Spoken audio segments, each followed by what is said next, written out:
क्योंकि बड़े अच्छे रिश्ते दिखाए गए हैं आपके मकबूल भट्ट से। हाँ, मुझे जो हालांकि कश्मीरियों से आपके रिश्ते अच्छे रहे हैं। नहीं, मेरे सबसे रिश्ते अच्छे रहे। आप किसी भी प्रिजनर से पूछेंगे, सब ये कहेंगे कि सुनील गुप्ता जी ने ह्यूमन राइट में और हमारे लिए बहुत काम किया। मकबूल भट्ट का दिखाया बैडमिंटन खेलते थे अंदर बैठ हाँ, के। देखिए, हाँ, इसमें तो तो ये कानून सब आपके सपने में नहीं आते हैं लोग कभी कभी रात नहीं, में? नहीं, नहीं, नहीं। मैंने कहा ना, मजबूत हो गए। कैसा आया हो कि हेलो हाँ। Gupta ji, I am Maqbool Bhatt, father of Kashmir, या आई एम अफजल गुरु। मैं भी बाय कर दूंगा। फांसी में क्या क्या होता है लास्ट डे? देखो, फांसी में क्या होता है, मैं इसी का थोड़ा सा आपको डिटेल में बताऊंगा। फांसी का क्या होता है कि जैसे डेथ सेंटेंस हुई, डेथ सेंटेंस सेशन जज ने दे दी, एडिशनल सेशन जज होता है जो देता है। फांसी की सजा कानून ये कहता है कि जब तक हाई कोर्ट उसको कंफर्म नहीं करती तब तक आप एग्जीक्यूट नहीं कर सकते।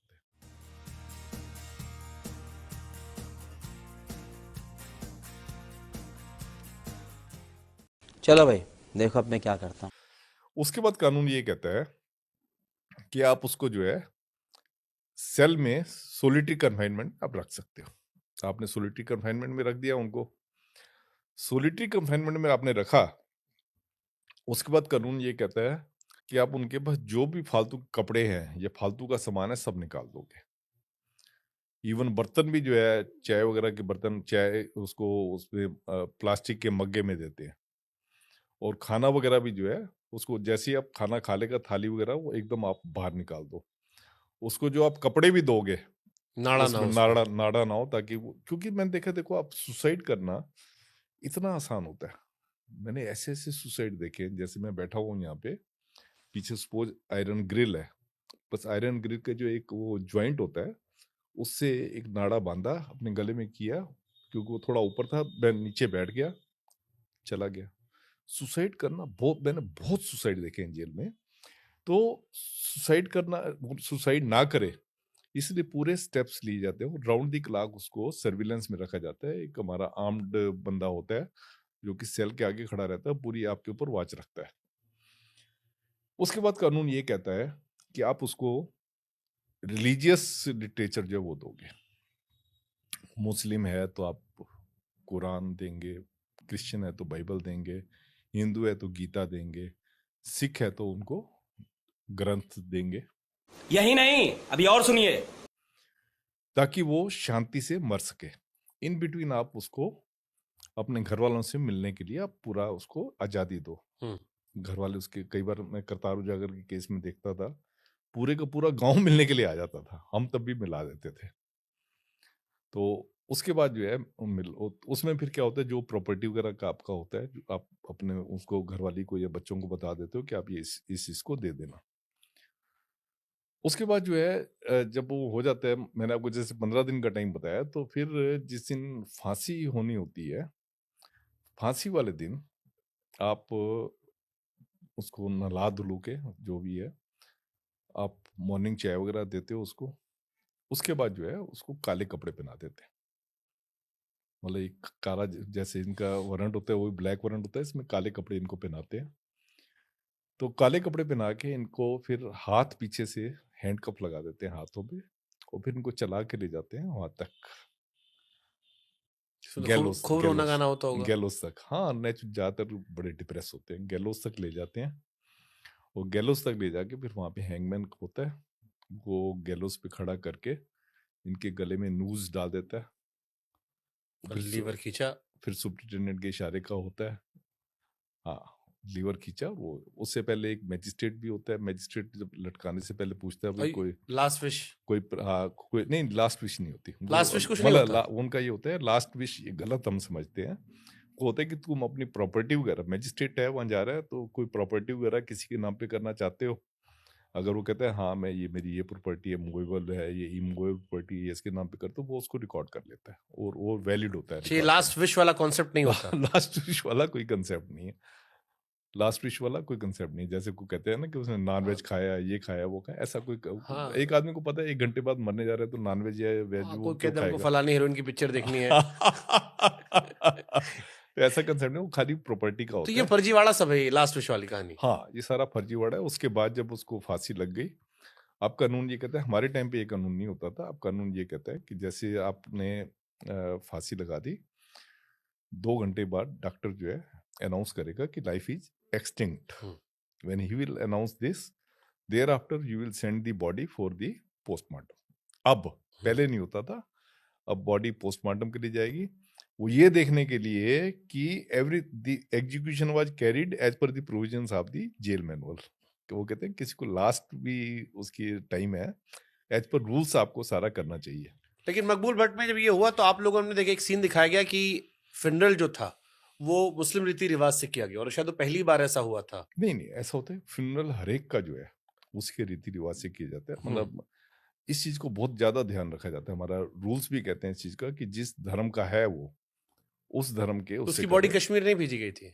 ये बॉडी उसके घर वालों को देनी है या नहीं देनी, ये पुलिस फैसला करती है, गवर्नमेंट फैसला करती है. गवर्नमेंट ने फैसला किया था कि उसकी बॉडी उसके घर वालों को नहीं देनी. मतलब कश्मीर में जो आप बात कह रहे हैं उसके घर वालों को नहीं देनी, इसलिए उसको हमने वहीं पे जहाँ कंडेम सेल था, वार्ड था हमारा, उसी में दफना दिया था. ऐसी अफजल गुरु को भी जो है पुलिस ने अब आगे अफजल गुरु पे. Afzal Guru was inspired by मकबूल भट्ट. हाँ, कहते थे कि उनका जो है पॉलिटिकल गुरु जो है मकबूल भट्ट था. फिर कहते थे, मैं आपको फिर कह रहा हूं. हाँ, मैं समझ रहा हूँ. लेकिन आपने भी कई जगह कहा कि आपको अफजल में थोड़ी सी निर्दोष नजर आता था, कि वो आतंकी नहीं था. ये आपकी बातों में मुझे एक सॉफ्टनेस अफजल गुरु की तरफ नजर आता है. और ये मैं रिलेट करता हूं अपने टीवी के दिनों से, जब जेएनयू में रहते थे कि अफजल तेरे कातिल जिंदा है. अफजल के लिए बहुत सारे लोगों ने पिटीशन लगाई और अभी भी बहुत सारे लोग हैं जो अफजल गुरु को निर्दोष मानते हैं, संसद हमले का दोषी नहीं मानते हैं.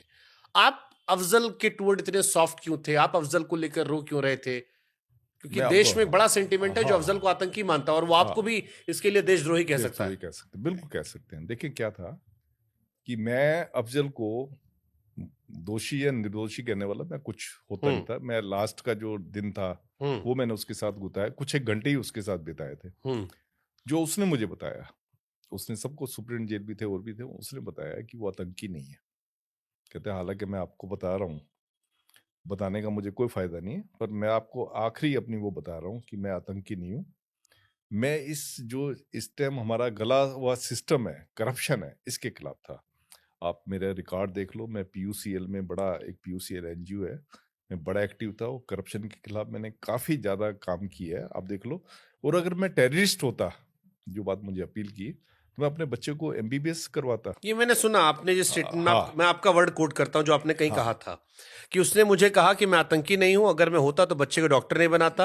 वो सफाई देने लगा. मैंने कहा कोई फायदा नहीं. उसने कहा मैंने पूछा तुम घर वालों कुछ कहना चाहते हो? मैंने कहा कि तुम लिख कर दे दो कुछ. वो इतना अच्छा था कि उसने मुझे लिख कर दिया.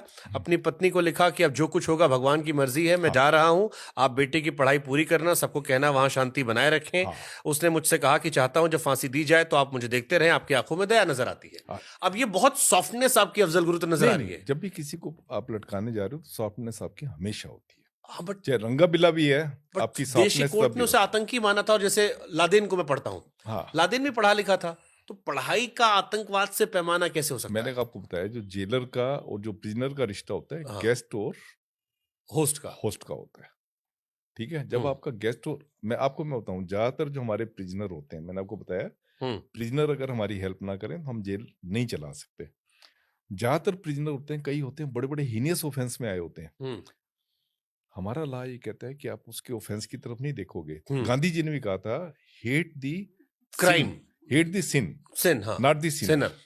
तो हम उसमें कोई ऐसी चीज नहीं करते कि उसने ये क्राइम किया हुआ है. हमारे बहुत सारे टेररिस्ट होते हैं जो हमारी मदद करते हैं, हमारी जेल प्रशासन को सुचारू रूप से चलाने के लिए बहुत सारे टेररिस्ट होते हैं.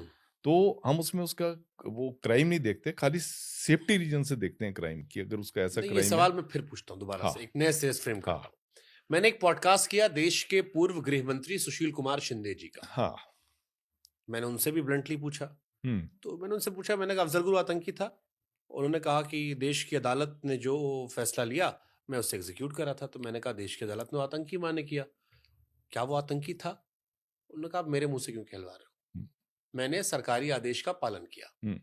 हमने ये भी सुना कि बहुत सारे लोगों ने पिटीशन लगाई थी आधी रात को कि अफजल गुरु को फांसी ना दी जाए, उसकी फांसी रोकने की बड़ी कोशिश की गई थी. ये सब सच है? नहीं, ये सच नहीं है, क्योंकि इनका जो फांसी का जो ऑपरेशन हुआ था, वो क्योंकि एक बहुत बड़े आप टेररिस्ट को अगर आपके उससे देखें बहुत बड़े सिक्योरिटी रिस्क, हम टेररिस्ट ना कह के सिक्योरिटी रिस्क प्रिजनर कहते हैं, आप बहुत बड़े सिक्योरिटी रिस्क प्रिजनर को हैंग करने जा रहे थे, हम्म, तो इसलिए इसमें कॉन्फिडेंशियलिटी जो है रखनी होती है। हम्म।